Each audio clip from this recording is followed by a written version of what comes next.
Good morning everyone. दोस्तों स्वागत है आपका आज के द हिंदू न्यूज़पेपर की एनालिसिस में। आज है जनवरी 3 2022 और हम लोग करने वाले हैं द हिंदू न्यूज़पेपर की एनालिसिस। देखिए आज थोड़ा सा डिलीवरी में हल्की सी दिक्कत रहेगी क्योंकि मेरे यहाँ पे वाईफाई नहीं चल रहा है, तो मैं पावर पॉइंट से डायरेक्ट कर रहा हूँ। I hope you can understand.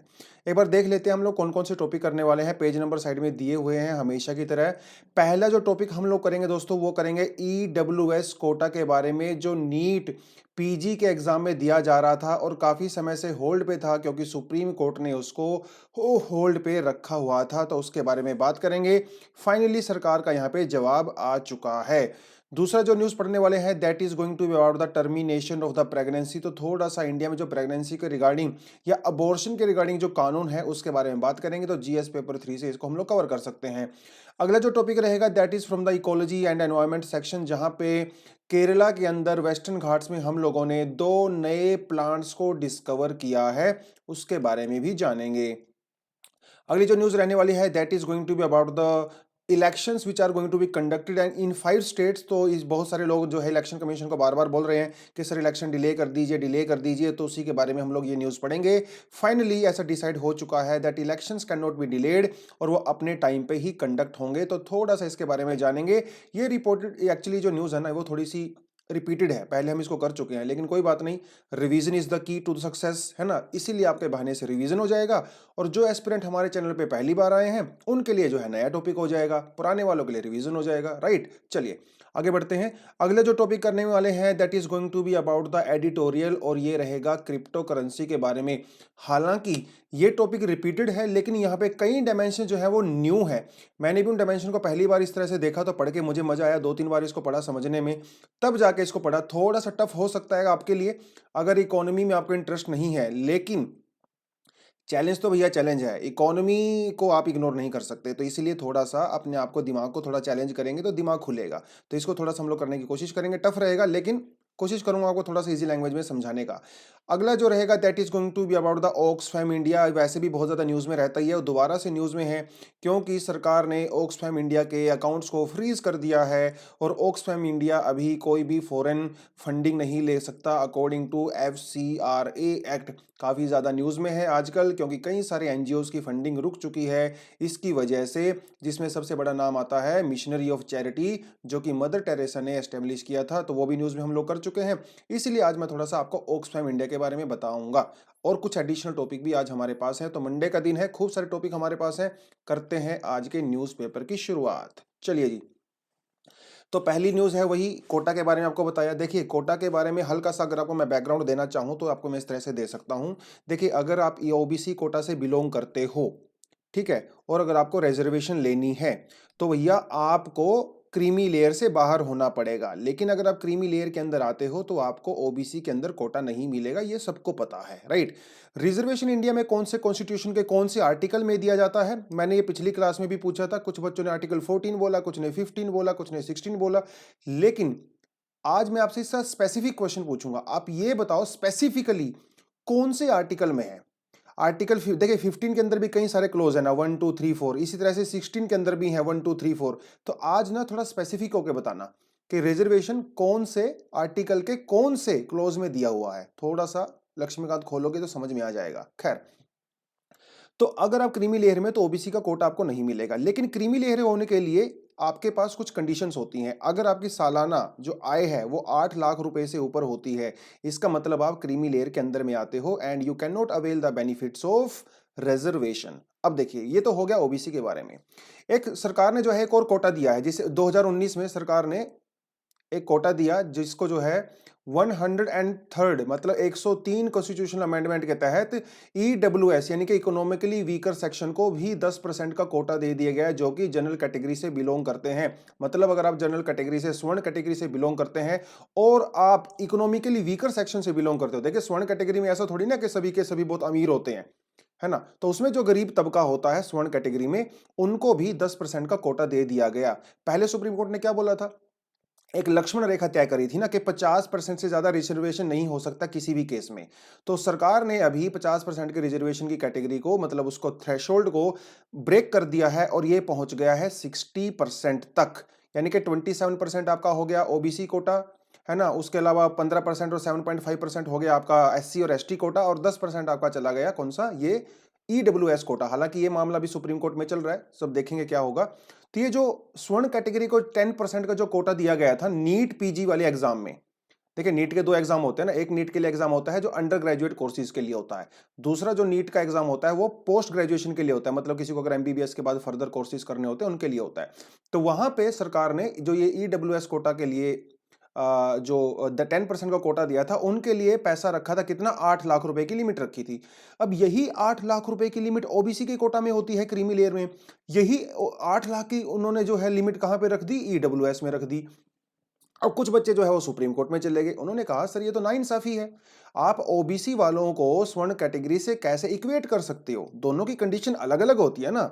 जो ईडब्ल्यूएस जो स्वर्ण कैटेगरी के लोग होते हैं, जनरल कैटेगरी के लोग होते हैं, वो सोशली और एजुकेशनली तो बैकवर्ड नहीं होते। जबकि ओबीसी वाले तो सोशली और एजुकेशनली भी बैकवर्ड होते हैं।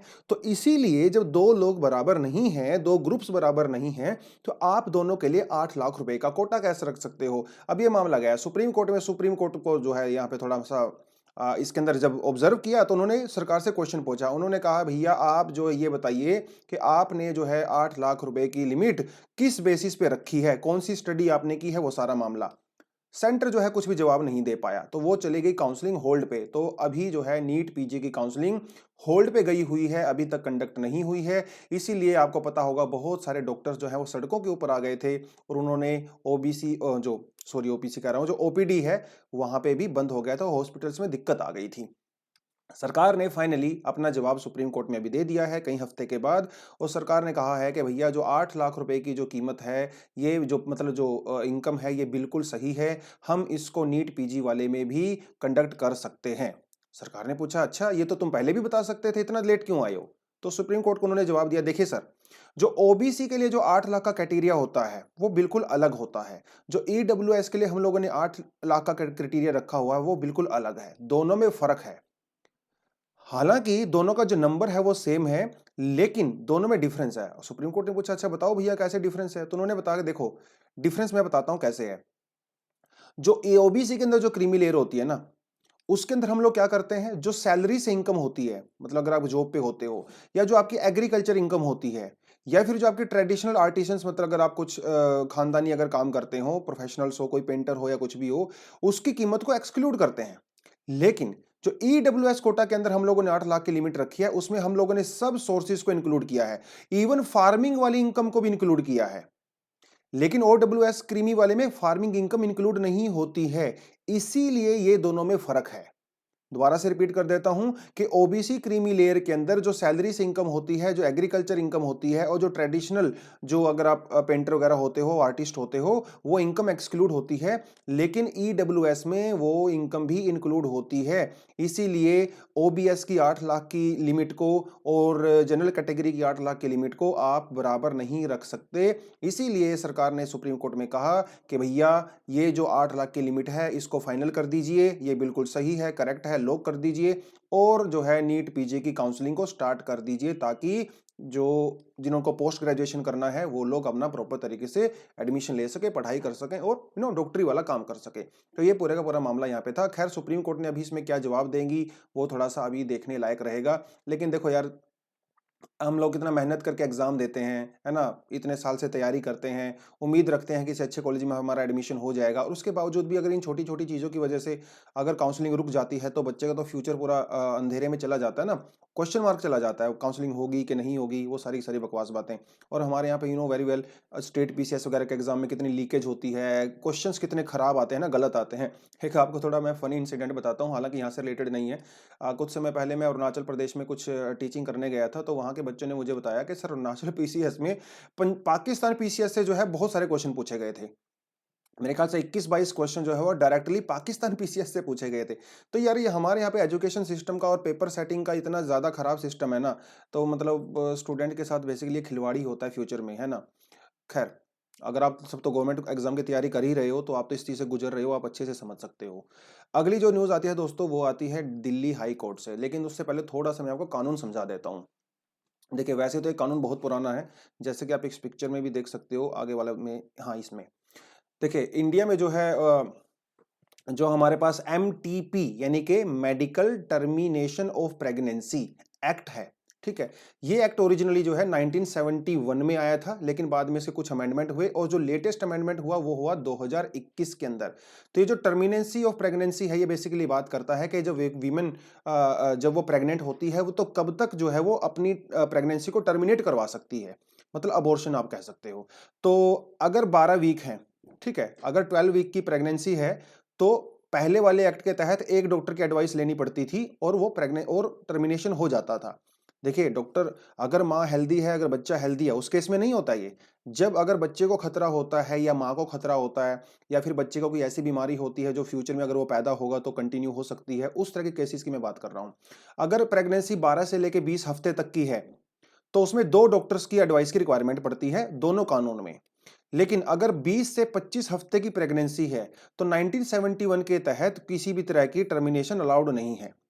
Are you getting this point? लेकिन 2021 के अमेंडमेंट एक्ट में कहा गया है कि advice of two doctors for the same category, for some category of the pregnant women, ठीक है। तो 2 डॉक्टर की आप सलाह लेते हो और अगर डॉक्टर बताता है कि भैया माँ की जान को खतरा है या बच्चे की जान को खतरा है तो उस केस में टर्मिनेट करवाया जा सकता है। लेकिन एक्सीडिंग 24 वीक्स ये यहाँ पे बिल्कुल भी अलाउड नहीं था पहले वाले में, लेकिन दूसरे वाले में अलाउड है। एक मेडिकल बोर्ड जो है वो बिठाना पड़ता है जिसके अंदर 3-4 डॉक्टर्स होते हैं और वो जो फीटस होता है उसकी प्रॉपर तरीके से स्टडी करते हैं। जब वो प्रॉपर तरीके से स्टडी करने के बाद इस नतीजे पे पहुंचते हैं कि बच्चे की जान को खतरा है, तब जाके जो है उसकी अबॉर्शन करवाया जा सकता है। अब ये देखिए मैंने सिर्फ यहाँ पे 24 वीक्स ही लिखा हुआ है, क्योंकि 24 वीक्स के बाद की प्रेगनेंसी को टर्मिनेट करने का कोई भी प्रोविजन ना तो 71 वाले एक्ट में है और ना ही 21 वाले एक्ट में है। Are you getting this point? Any time during pregnancy, चलिए वो तो एक अलग सी चीज हो गई। अब देखिए ये जो केस मैं यहाँ पे आपको बता रहा हूं ना, ये केस कैसा है? ये केस है termination of pregnancy even beyond 28 weeks, जो कि हमारे एमटीपी एक्ट में कवर नहीं होता था। अब हुआ क्या, ये मामला है दिल्ली का। दिल्ली में एक वीमेन थी, प्रेग्नेंट थी और उनके बच्चे को जो है कुछ मेडिकल प्रॉब्लम थी, इनको हार्ट की प्रॉब्लम थी बच्चे को, मतलब पेट में ही, वो पता चल जाता है ना टेस्टिंग वगैरह करने से। अब डॉक्टर ने ये कंफर्म कर दिया, 3-4-5 डॉक्टर ने कंफर्म कर दिया कि इस बच्चे को जो है कार्डियोवास्कुलर प्रॉब्लम है, उस बच्चे के दिल में छेद था बेसिकली।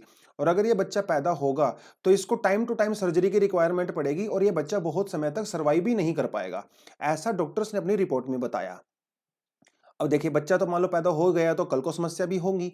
तो उस केस में अब एमटीपी के अंदर तो कोई प्रोविजन है नहीं, तो ये जो महिला थी ये चली गई कहाँ पे, आपके हाई कोर्ट में, दिल्ली हाई कोर्ट में।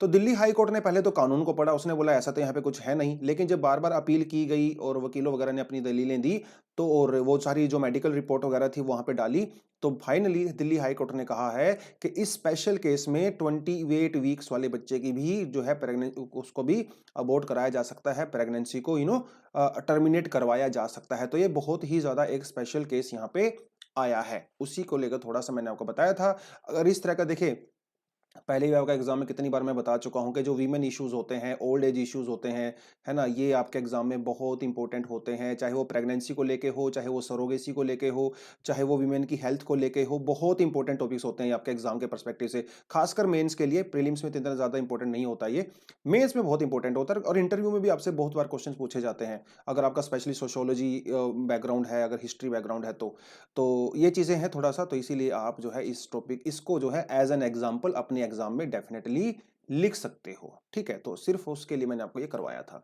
हालांकि कानून में ऐसा सब नहीं है, एक स्पेशल केस था ये। आगे बढ़ते हैं, केरला से अगली न्यूज है दोस्तों। केरला में जो है 2 प्लांट स्पीसीज को डिस्कवर किया गया है। देखिए पिछली बार जो है जब मैं क्लास कर रहा था तो एक बच्चे ने पूछा कि सर वास्को डी गामा ने भारत की खोज की थी, क्या वास्को डी गामा से भारत एग्जिस्ट नहीं, पहले भारत एग्जिस्ट नहीं करता था क्या, है ना? वास्को डी गामा भारत में कब आया था? आई गेस 1498 में आया था ना। एक्चुअली वो जाना तो उसको कहीं और था, वो गलती से पहुंच गया था यहाँ पे कोलंबस। और क्योंकि India was a very popular country at that point of time because of the spices and trade and gold, so everyone just wanted to find a way to reach to India and Vasco da Gama also did that in 1498। तो उससे पहले क्या भारत नहीं था? तो ऐसा लिखा जाता है ना बुक्स में भी, Vasco da Gama discovered India. Actually Vasco da Gama discovered India, discovered a new route to India. तो ये जो डिस्कवरी और इन्वेंशन में फर्क होता है।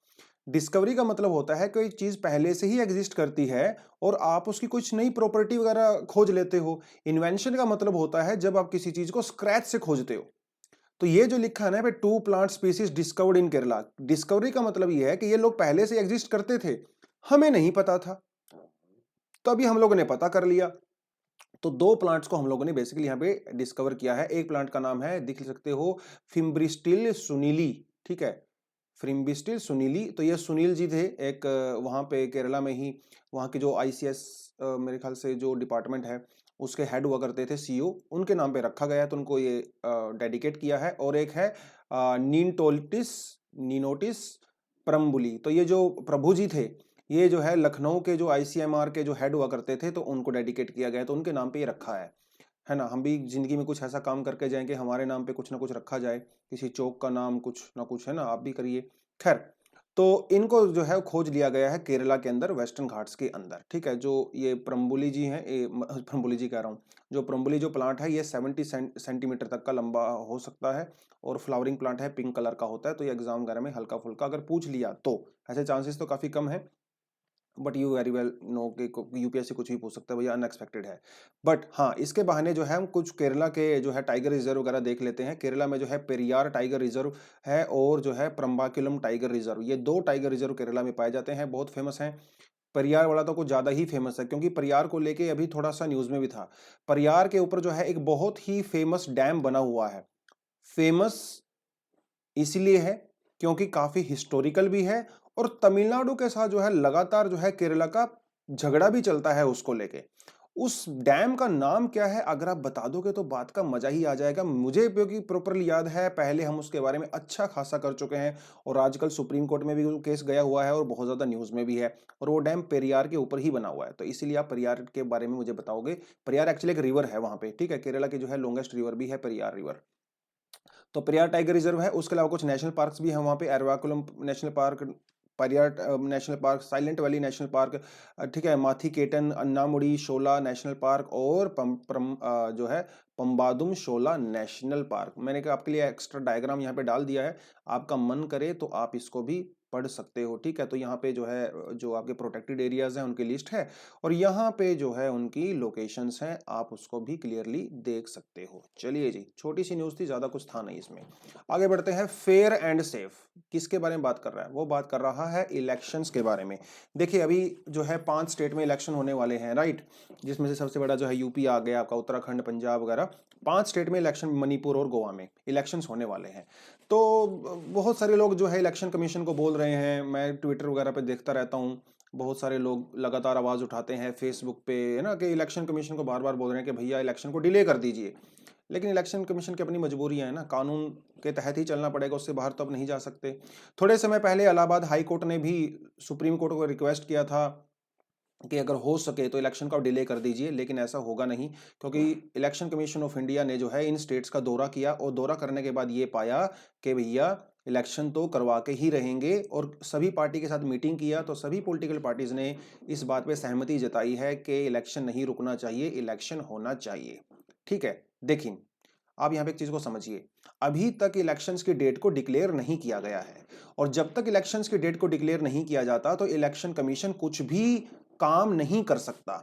इलेक्शन कमीशन की पावर्स तभी इंप्लीमेंट हो सकती हैं, इलेक्शन कमीशन का काम तभी इंप्लीमेंट हो सकता है जब डेट डिक्लेयर हो जाती है। अभी तक कोई भी डिक्लेयर नहीं हुई है, इसीलिए जितनी भी पॉलिटिकल पार्टीज हैं खुल के रैलियां कर रही हैं, हजारों लोग रैलीज में आ रहे हैं, और आपने देखा होगा टीवी वगैरह में किसी के भी पास वहां पे बेसिकली मास्क नहीं होता है।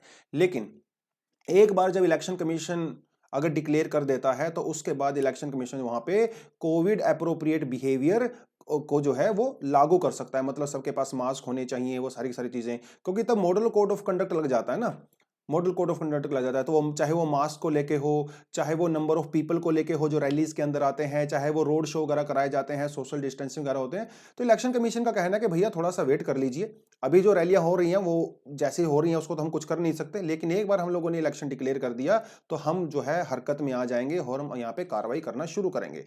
लेकिन कुछ लोग जो ये बोलते हैं कि इलेक्शन कमीशन को डिले करना चाहिए, उनके लिए मैं बता दूं कि इलेक्शन कमीशन के हाथ बंधे होते हैं। इलेक्शन कमीशन के पास जो इलेक्शन को डिले करने की और कैंसिल करने की जो पावर होती है वो काफी लिमिटेड होती है, ठीक है, वो नहीं कर सकते। देखिए, बाय डिफॉल्ट जो लोकसभा होती है, राज्यसभा, लोकसभा हो जो होती है, और जो हमारे स्टेट लेजिस्लेचर होते हैं, उसका टाइम पीरियड कितना होता है? 5 साल होता है ना। 5 साल के बाद आपकी जो पार्लियामेंट मतलब लोकसभा है या स्टेट लेजिस्लेटिव असेंबली है, वो अपने आप ही डिसॉल्व हो जाती है। 5 साल से ज्यादा उसका टेन्योर नहीं हो सकता। ये रूल है ना? उसका समय 5 साल होता है। और इलेक्शन कमीशन की जिम्मेदारी होती है कि जैसे ही 5 साल पूरे होते हैं जिस दिन, उसी दिन जो है एक नई सरकार जो है वो डिक्लेयर होनी चाहिए।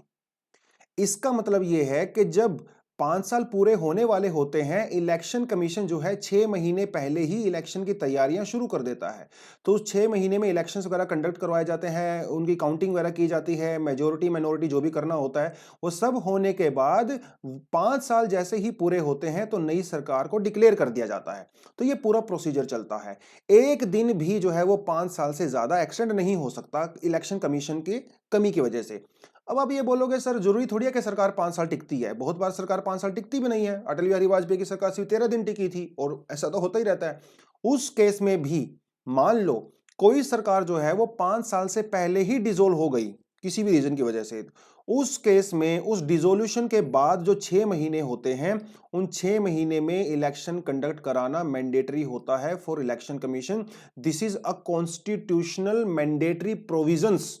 ठीक है, ऐसा कोई इलेक्शन कमीशन की मर्जी नहीं होती है कि अरे मैं तो 6 महीने नहीं भाई 8 महीने में करवाऊंगा। No, election commission is bound constitutionally, तो उसको करवाना होता है। ठीक है, under section 153 of the representation of the people act, the poll panel can extend the time for completing an election. देखिए ये क्या कहता है, एक्सटेंड का मतलब क्या है। देखिए, डिले, एक्सटेंड और कैंसल तीनों चीजों में फर्क होता है। मान लो जो है, जो मान लो एक एग्जांपल आपको देता हूं, मान लो जनवरी 1 को जो है 5 साल पूरे होने वाले हैं, तो उसके लिए इलेक्शन कमीशन ने जो है 6 महीने पहले तैयारी करना शुरू कर दिया। अब इलेक्शन कमीशन ने जो है डेट डिक्लेयर कर दी, लेकिन कुछ ऐसी कंडीशन हो गई कि इलेक्शन कंडक्ट नहीं करवाया जा सकता। तो इलेक्शन कमीशन जो है इंश्योर करता है कि वो 2-3 हफ्ते तक डिले कर सकता है मैक्सिमम, लेकिन भैया जो इलेक्शन है ना वो 6 महीने के अंदर अंदर कंडक्ट होने चाहिए। मतलब जब तक नई सरकार नहीं आती है तब तक कंडक्ट होने चाहिए। मान के चलो कि भैया जैसे जो है जून के अंदर जो है सरकार का कार्य जो टेन्योर है वो खत्म हो रहा है, और 1 जनवरी को मतलब जैसे 6 महीने पहले, अब ये 1 जनवरी के बाद इलेक्शन जो है कभी भी कंडक्ट हो सकता है। 1 जून से बीच में और 1 जनवरी के बीच में और जून के बीच में 6 महीने में कंडक्ट करवाना होता है ना। मान लो इलेक्शन कमीशन ने जो है वो 15 फरवरी की डेट रखी है इलेक्शन कंडक्ट करवाने की। अब उस समय कुछ ऐसी गड़बड़ हो गई कि 15 फरवरी को कंडक्ट नहीं हो पाया, तो इलेक्शन कमीशन क्या कर सकता है कि इस 15 फरवरी से 2-3 हफ्ते डिले कर सकता है। चलो उसको मार्च में करवा सकते हैं, लेकिन वो जून से आगे एक्सटेंड नहीं कर सकता। ये एक कॉन्स्टिट्यूशनल ओब्लिगेशन है। ऐसा एक्चुअली 1991 में हो चुका है। जब राजीव गांधी जी की हत्या हो गई थी उस समय इलेक्शन कमीशन ने डेट डिक्लेयर कर रखी थी, लेकिन उनकी क्योंकि हत्या हो गई थी तो इस वजह से इलेक्शन को जो है 2-3 हफ्ते डिले कर दिया गया था। वो बहुत ही इमरजेंसी सिचुएशन में हो सकता है, लेकिन अदरवाइज इलेक्शन कमीशन कंडक्ट नहीं कर मतलब नहीं करवा सकता, डिले नहीं करवा सकता। हाँ, एक और सिचुएशन हो सकती है जब इमरजेंसी हो। ठीक है, जब देश में इमरजेंसी लगी होती है तब भी डिले हो सकता है, लेकिन इमरजेंसी तो तब होती है ना जब कोई वॉर होता है या फिर breakdown of law and order हो जाता है। अभी तक इंडिया में सिर्फ 3 ही केसेस में हुआ है। एक बार आसाम में डिले हुए थे इलेक्शंस, एक बार पंजाब में हुए थे, एक बार जम्मू एंड कश्मीर में हुए थे, जब वहां का लॉ एंड ऑर्डर पूरी तरह से खत्म हो गया था, वहां पे इंसर्जेंसी बढ़ गई थी, वायलेंस बढ़ गया था। अदरवाइज अभी तक डिले नहीं हुए हैं। तो भैया यूपी में, उत्तराखंड में, गोवा में ऐसी तो कोई सिचुएशन है नहीं ना, तो वहां पे लड़ा ना तो वॉर हो रहा है किसी कंट्री के साथ और ना ही वहां पे लॉ एंड ऑर्डर वाली समस्या है। तो इलेक्शन कमीशन का कहना है कि भैया इलेक्शन तो कंडक्ट होंगे। अगर बाई चांस सरकार डिसीजन लेती है कि इलेक्शन कंडक्ट ना हो तो वहां पे प्रेसिडेंट रूल लगाना पड़ेगा। ठीक है, तो वो सरकार का डिसाइड करने का काम है इलेक्शन, लेकिन इलेक्शन कमीशन की पावर्स यहाँ पे काफी लिमिटेड है। इलेक्शन कमीशन अपनी मर्जी से डिले नहीं कर सकता। खैर, ये पूरा टॉपिक था, इस पे हम लोगों ने काफी समय ले लिया, हालांकि रिपीटेड टॉपिक था बट ठीक है, इंपॉर्टेंट है क्योंकि इलेक्शन कमीशन एक कॉन्स्टिट्यूशनल बॉडी है और आपके पास जितनी कॉन्स्टिट्यूशनल बॉडी होती है आपके एग्जाम में वहां से क्वेश्चन पूछे जाते हैं, क्योंकि इलेक्टोरल रिफॉर्म्स वगैरह काफी इंपॉर्टेंट टॉपिक होता है। खैर, अगला टॉपिक देखते हैं दोस्तों। ये है एक एडिटोरियल सेक्शन से जो कि क्रिप्टो करेंसीज की बात करता है। देखिए ये इकोनॉमी का एडिटोरियल है और इकोनॉमी के एडिटोरियल यूजुअली थोड़े से टफ होते हैं, क्योंकि वैसे भी स्टूडेंट इकोनॉमी को थोड़ा सा कम ही पसंद करते हैं। I don't know why, but economy is very interesting. देखिए भैया एक कहावत है ना कि जब ओखल में मुंह दिया तो मूसलों से क्या डरना। अब जब यूपीएससी की तैयारी करने लग ही गए हो तो अब इकोनॉमी से ना तो आपको डरना चाहिए और ना ही आप डर सकते हैं। इकोनॉमी को छोड़ के आप यूपीएससी एग्जाम क्लियर नहीं कर सकते because economy is a very very major topic. तो करना तो पड़ेगा ही, है ना, चाहे मर्जी मजबूरी में करिए चाहे इंटरेस्ट लेके करिए। खैर, तो बात यहाँ पे करते हैं क्रिप्टो करेंसी की। क्रिप्टो करेंसी क्या होता है आपको बताने की जरूरत नहीं है, ऑलरेडी बिटकॉइन के बारे में हम लोग बहुत ज्यादा चर्चा कर चुके हैं। हम यहाँ पे बात करते हैं गवर्नमेंट की बात करते हैं, ठीक है।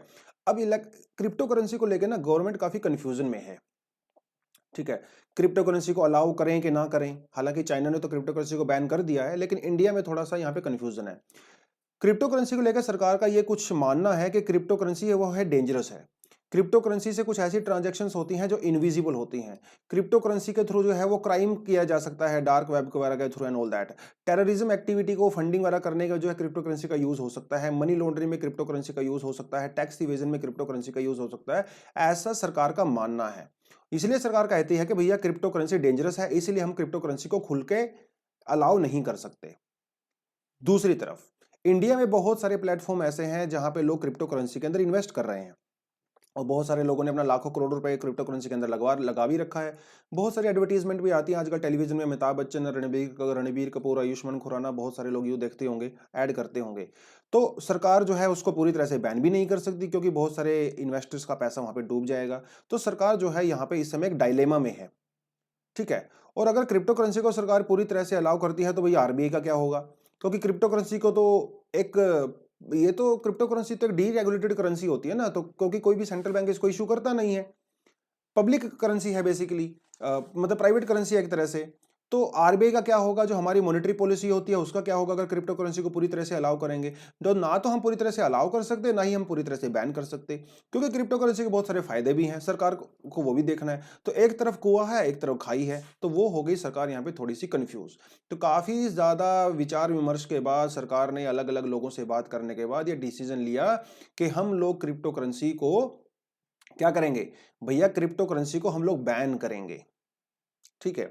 क्रिप्टो करेंसी को बैन करेंगे, लेकिन जो क्रिप्टो करेंसी को हम लोग यूज कर रहे हैं अभी उसको लीगलाइज करेंगे और हैविली रेगुलेट करेंगे। अब ये तो दो अलग अलग बातें हो गई ना। हाँ बिल्कुल हो गई। देखिए, crypto currency as an investment आप यूज कर सकते हो एज एन एसेट, लेकिन आप क्रिप्टो करेंसी को ट्रांजैक्शंस के लिए यूज नहीं कर सकते। मतलब ऐसा नहीं है कि क्रिप्टो करेंसी का यूज करके आपने कोई साइकिल खरीद ली, वो आप नहीं कर सकते। लेकिन हाँ, क्रिप्टो करेंसी मार्केट में आप इन्वेस्ट कर सकते हो, लेकिन वो भी हैविली रेगुलेटेड रहेगा बाय गवर्नमेंट। अब सरकार ने ये सोल्यूशन निकाल तो दिया, ठीक है। आप क्रिप्टो करेंसी को as a normal currency use नहीं कर सकते for the transactions to sell and purchase things, but you can use crypto currency as an investment tool. अब सरकार ने ये कर तो दिया, अब यहाँ पे क्या कंफ्यूजन है देखिए वो मैं आपको बताता हूँ, थोड़ा सा टफ रहेगा। देखिए, जो लैंड है, आपकी जो जमीन होती है, आपके पास जो गोल्ड होता है ना, आप अपनी लैंड को और अपने गोल्ड को ट्रांजैक्शन के लिए एज सच यूज नहीं कर सकते। अगर यूज करते भी हो तो काफी कॉम्प्लिकेटेड प्रोसीजर होता है। लेकिन अगर आपके हाथ में कोई मान लो एक 2000 रुपए का नोट होता है, वो तो आप इजिली यूज कर सकते हो, ट्रांजैक्शन के लिए कर सकते हो ना। क्योंकि आपका जो लैंड होती है, जो आपकी गोल्ड होता है, वो बहुत ज्यादा लिक्विड ना नहीं होता और पोर्टेबल भी नहीं होता। अब आपको मान लो बहुत सारे ट्रांजैक्शन करनी है तो आप सोने को बैग में भर के थोड़ी लेके जाओगे, लैंड को कहीं लेके थोड़ी जा सकते हो, तो वो उतना ज्यादा पोर्टेबल नहीं होता। इसीलिए लैंड और गोल्ड का हम इस तरह से यूज नहीं करते। लेकिन अगर आपने क्रिप्टो करेंसी को बाई चांस लीगल कर दिया तो भैया क्रिप्टो करेंसी तो यूज हो सकती है, क्योंकि ये तो आपके मोबाइल से हैंडल हो सकती है। तो सरकार ने जब क्रिप्टो करेंसी को एज एन एसेट अगर उसको लीगल किया है, तो इसका मतलब यह है कि फ्यूचर में क्रिप्टो करेंसी को एज अ नॉर्मल करेंसी भी यूज किया जा सकता है। तो यहां पे सरकार ने यह चीज सोची ही नहीं। सरकार ने क्रिप्टो करेंसी को एज एन एसेट यूज कर दिया, अलाउ कर दिया, लेकिन फ्यूचर में क्या वो एज अ करेंसी यूज हो सकता है, इसके बारे में सरकार ने कोई भी फिलहाल ना तो डिसीजन लिया है और शायद ना ही वो डिसीजन लेने वाली पोजीशन में है। अब यहाँ पे ये एसेट क्या होता है, देखिए एसेट में और करेंसी में कुछ डिफरेंस होता है दोस्तों। एसेट का मतलब होता है जैसे आपकी लैंड हो गया, ये आपका एसेट होता है, ठीक। आपकी कोई बाइक हो गई, आपकी गाड़ी हो गई, आप अगर किसी कंपनी के अंदर जो है शेयर मार्केट में पैसा खरीदते हो तो आपका जो स्टॉक होता है, शेयर्स होते हैं, वो भी आपका जो है एसेट होता है, क्योंकि उसके बेच के आपको पैसा मिलता है। लेकिन आप यहाँ पे एक चीज को देखिए, लैंड को मान लो हम एग्जांपल ले लेते हैं, तो लैंड तो एक जो है फिजिकल एसेट हुआ ना। आपको पता है आपके पास लैंड, आप उसका यूज कर सकते हो, लेकिन क्रिप्टो करेंसी के पीछे कोई बैकअप थोड़ी है। अब मान लो आपके हाथ में 2000 रुपए का नोट है, इसके पीछे जो है सरकार का बैकअप होता है। आपको पता है कि 2000 के इसके बदले में जो है मुझे वो सामान मिलेगा जिसकी कीमत 2000 रुपए है, क्योंकि सरकार ने आपको प्रॉमिस किया हुआ है। ये एक लीगल डॉक्यूमेंट होता है, लेकिन क्रिप्टो करेंसी को तो सरकार ने प्रॉमिस ही नहीं किया, तो crypto currency is not a legal document. Crypto currency को लोग सिर्फ इसलिए खरीद रहे हैं क्योंकि वो स्पेकुलेटिव एसेट है, सिर्फ और सिर्फ स्पेकुलेशन के ऊपर चल रहा है, मतलब अंदाजे के ऊपर चल रहा है, तो उसकी कोई अंडरलाइंग वैल्यू थोड़ी है ना। आप भी क्रिप्टो करेंसी खरीद रहे हो, मैं भी खरीद रहा हूं, मेरा पड़ोसी भी खरीद रहा है, हजारों लाखों लोग खरीद रहे हैं, इसीलिए मुझे लगता है कि हाँ हाँ भैया क्रिप्टो करेंसी मैं भी खरीद लेता हूं। लेकिन क्रिप्टो करेंसी के बैक करने के लिए ना तो कोई सरकार है, ना ही कोई दूसरा एसेट है जैसे गोल्ड होता है। इसीलिए ये सिर्फ एक बबल है, और ये बबल कभी भी फट सकता है। जैसा कि यूएसए के अंदर हुआ था 2007 में, 2008 में, वहां पे हाउसिंग बबल चल रहा था।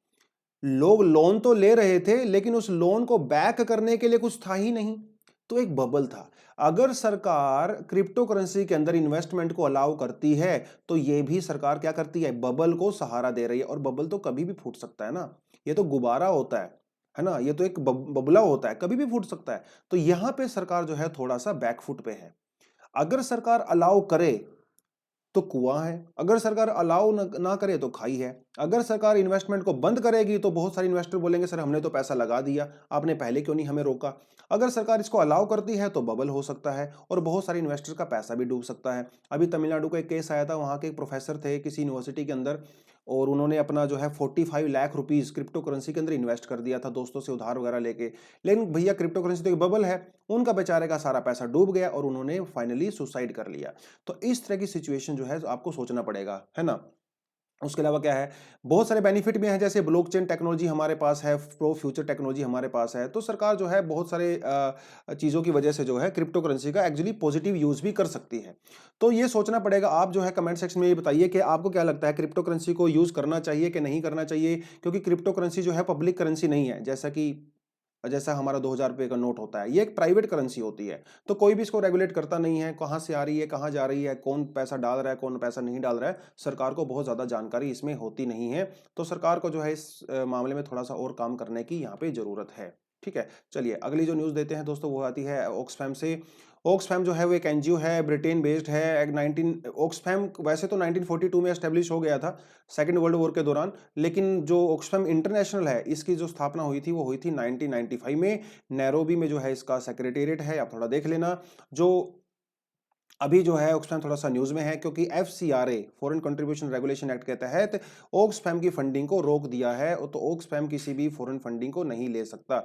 देखिए भैया, सरकार से आप पंगा लोगे तो ऐसा ही होगा। थोड़े समय पहले ऑक्सफैम ने एक रिपोर्ट इशू किया था जिसका नाम था इनइक्वालिटी वायरस, जिसमें सरकार की भर भर के इन्होंने गालियां दी थी और ये बताया था कि कैसे इंडिया में वायरस की वजह से इनइक्वालिटी हो गई है, अर्बन पुअर के बीच में सरकार क्या क्या स्टेप ले रही है, ये सारी चीज़ें।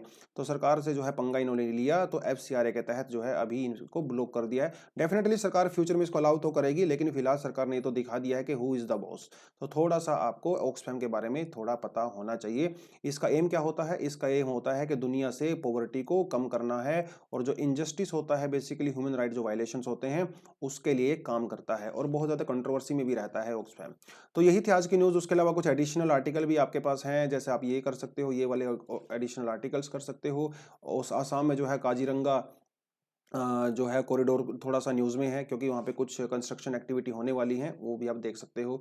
उसके अलावा इंडिया चाइना की जो इश्यूज़ हैं वो भी आप थोड़ा सा यहाँ पे पढ़ सकते हो। चलिए दोस्तों, आज के लिए इतना ही। आई होप आपको अंडरस्टैंडिंग थोड़ा सा आया होगा। कुछ नई नई न्यूज़ आज हम लोगों ने की। This is all for the day. Thank you very much, all the best and जय हिंद।